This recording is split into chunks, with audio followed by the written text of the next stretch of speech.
Welcome to the Crucible Project Podcast. This episode is a beautiful but raw conversation that includes the story of child loss and the pain and hope that come with it. You'll hear how one family walked through deep grief and how the Crucible community became a lifeline in the darkest moments. Please listen with care and know that support and resources are available at thecrucibleproject.org.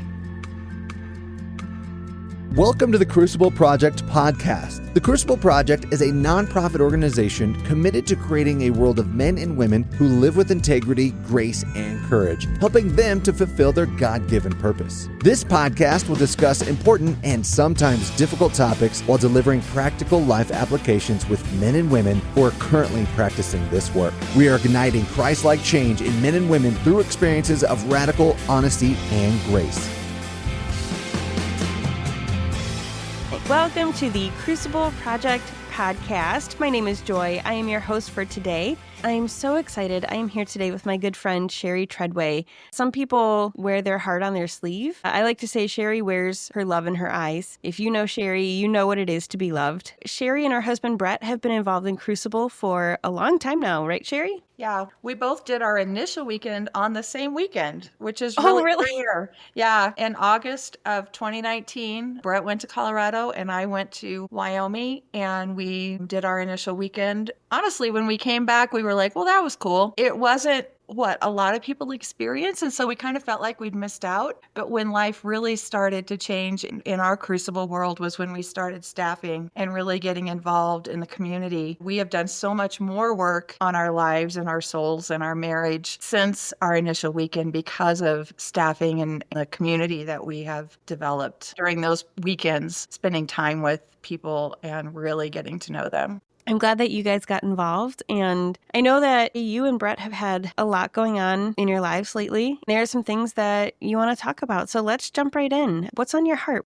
Many of you know and have prayed along with us for our grandson, Titus. Titus had 2 severe chromosome disorders that only he and his uncle are documented to have in the United States. So he was a very rare and amazing little boy. So many of our Crucible family has come alongside of us and prayed for us at different times when Titus has been in the hospital and things have happened. Well, on May 23rd of this year, Titus stopped breathing and was rushed to the hospital and then airvacked to Children's Hospital. When my daughter Rachel called me, it was a few minutes before our regional council meeting for Crucible Project here in Colorado area. And I immediately called my leadership team and said, I'm not going to be in the meeting. Titus is in distress. I know they prayed for me during that meeting and interceded for us when we didn't even know how to pray for ourselves. During the next 10 days, Titus was in the ICU at Children's Hospital. It became evident that if he came back to us, he was not going to be the same.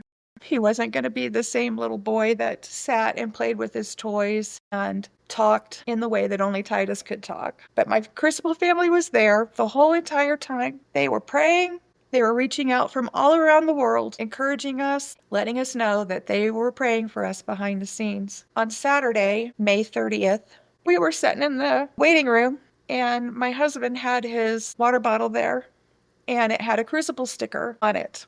And a man walked up to us and he said, what do you know about the Crucible Project? And we kind of said a few words. Well, it was a gentleman from Texas that was there visiting his granddaughter who had had surgery. And he is a leader in Texas in the Crucible Project. And I just felt like God had sent us a Crucible guardian angel to be with us during that really difficult time. At that point, we didn't know for sure that Titus was going to go meet Jesus, but it was really beginning to look that way. We came home Saturday night. Sunday morning, we went back to the hospital to say our goodbyes. And who was at the door when we walked in? Coincidentally, he just happened to be at the door when we walked in. His wife had left her phone in the car, and he was on his way back. And so we met him, and, he asked how Titus was doing. And we said, well, we've come to say goodbye. He went his way, we went ours. And shortly thereafter, he came and found us in the waiting room again and prayed over us and cried with us. And it was just so comforting knowing that there was another Crucible sister and brother in the building with us. We'd never met him. We didn't know him prior to that day. So what a gift God had given us through that. Yeah.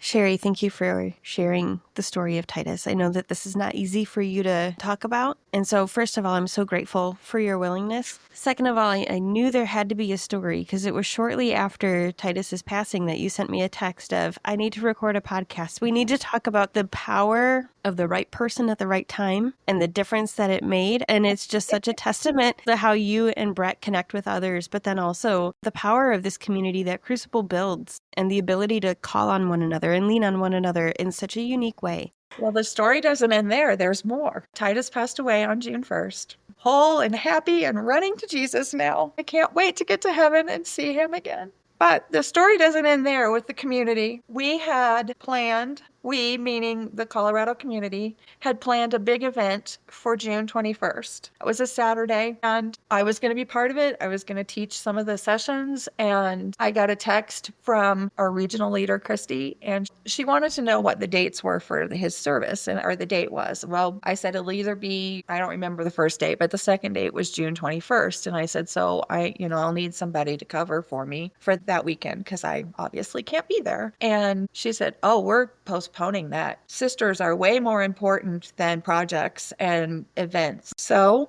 they postponed that event until August. And my Crucible leadership team was standing by my side on Saturday, June 21st, when we said goodbye to Titus. It meant the world to me to have my sisters there. They have been reaching out. They had been checking in on me. One of them had called me the week before the service and said, I have a feeling you need help this week getting ready for company. And I did. I truly did.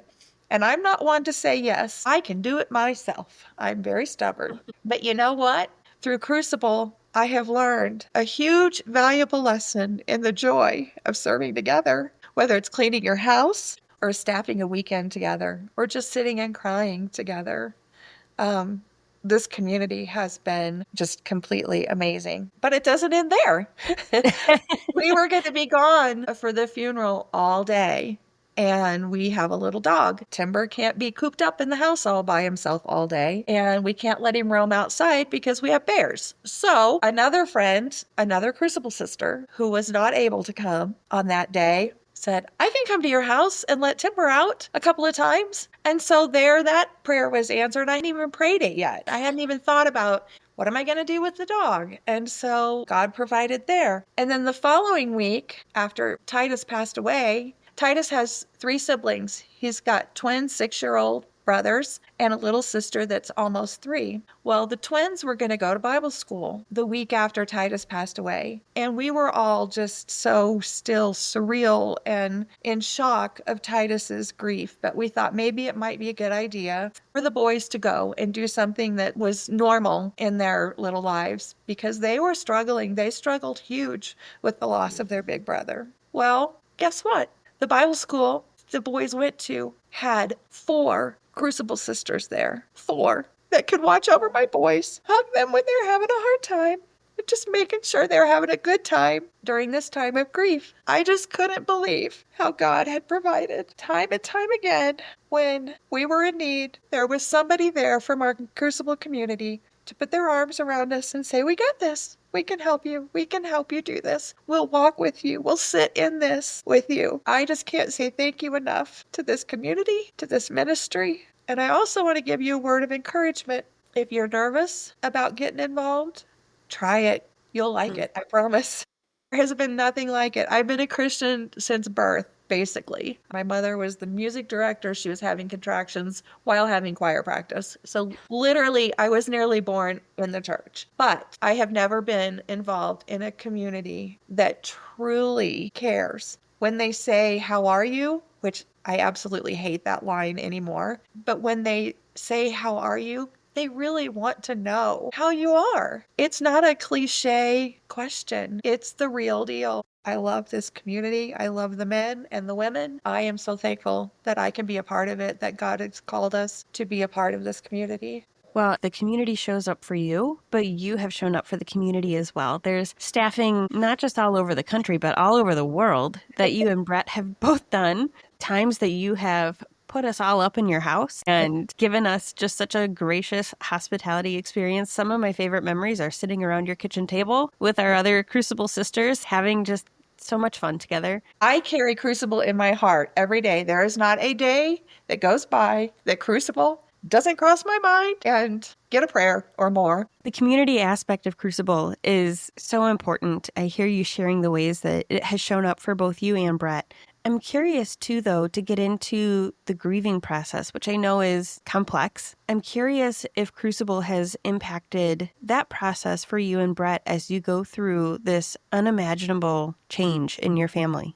One thing Crucible has done for our marriage before this tragedy happened was we have been able to talk about emotions and feelings and name them. We know more about how to handle them, how to verbalize them to each other. Since our Crucible initial weekend in 19, we frequently do check-ins. How are you doing? We go through the sachet emotions and figure out what's going on with us. Well, during this grieving process, we have also used those a lot. We have talked about our anger. We have talked about our sadness. We have talked about happy things, tender things, all the different emotions. I've also been able to share those with our daughter and son-in-law as they walk through this. They've not been to Crucible yet. I hope someday they will. But just helping them verbalize how they're feeling is such an important part of grieving, and being able to share that with another human being and not just stuffing it down and not talking about it. It's not good. If you're not familiar with the sachet emotions that Sheri's referencing, it's an acronym that we use in Crucible as a way to summarize 6 basic emotions. There is a whole world of other emotions outside of these, but we challenge one another to boil it down to these 6 basic ones of SASHET. So sad, angry, scared,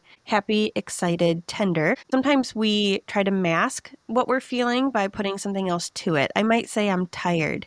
Well, what's behind that tired? Maybe there's sadness. Maybe there's anger. I don't feel safe being angry, or I don't want to show up angry, so I just say I'm tired as a way of checking out. We really try to hone into these 6 basic emotions as a way of getting behind some of the ways that we try to hide what we're actually feeling. If you're not familiar with sachet emotions, or if you want to learn more about it, starting with a Crucible coach could be a great way to understand it better. We offer free 30-minute coaching sessions to get started with a coach and find out if it's a good fit for you. That's at thecrucibleproject.org/coaching. And so, Sheri, hearing you talk about how you and Brett before Crucible didn't have this language around sharing, my judgment, my assumption here is that even just having words to be able to share with one another how you're feeling in the moment helps lighten that load a little bit. Is that accurate? That is completely accurate.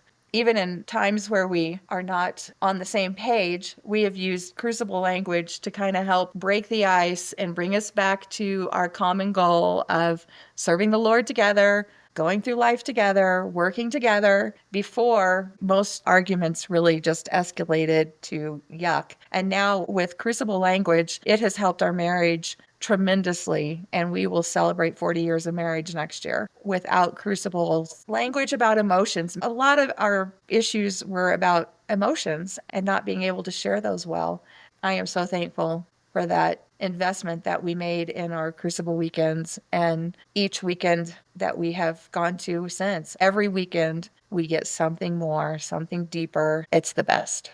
Well, Sheri, I know that you've been such a big part of the Crucible community, and you've shared how it's been such a game changer for you and Brett as well, especially in light of crisis and trauma in your family. Do you have any closing thoughts for that person who's currently in the thick of it and trying to figure out what to do next? The thing that comes to mind when you ask that question is safety. So many places in the world, it's not safe to share your deepest feelings or emotions because you are afraid you'll be judged or thought of poorly, or fear strikes your heart when you think about sharing. This community is so safe and so loving and so secure. When you share something, it stays within that place. If you're with one person, if you're with a small group, whatever that is, you can share in safety and know that there's no judgment, and that is going to stay right there. It's not going to be spread in gossip. It's not going to be put on a prayer chain somewhere. It's safe. And that is the thing I love so much about this community. It's the safety. I have shared things with my inner circle of Crucible sisters that I would have never, ever shared prior to my initial weekend and my involvement in Crucible. Yeah, that safety is uncommon to find. And it's not that people are malicious in not creating it, but when there's not a culture that celebrates it, it just doesn't happen naturally. I appreciate what you're saying, and I echo that, and I feel that too. There's an intentional culture within Crucible of creating safety for you to show up as you are. All of you is welcome, whether you're showing up feeling great, whether you're showing up at your lowest. You are a part of it. We are a part of it with you for all of it. Thank you for your willingness to be a part of this today and share how this community has impacted you. Our prayers are with you and your family. I'm so grateful for you and Brett and for what you guys bring to this community, and grateful for Titus and the story that Jesus gave him and the way that he is now with his Creator, celebrating life. What a day it'll be when we can all be with him together again. Yep. Thanks, Joy. Yeah. Thanks, Sheri.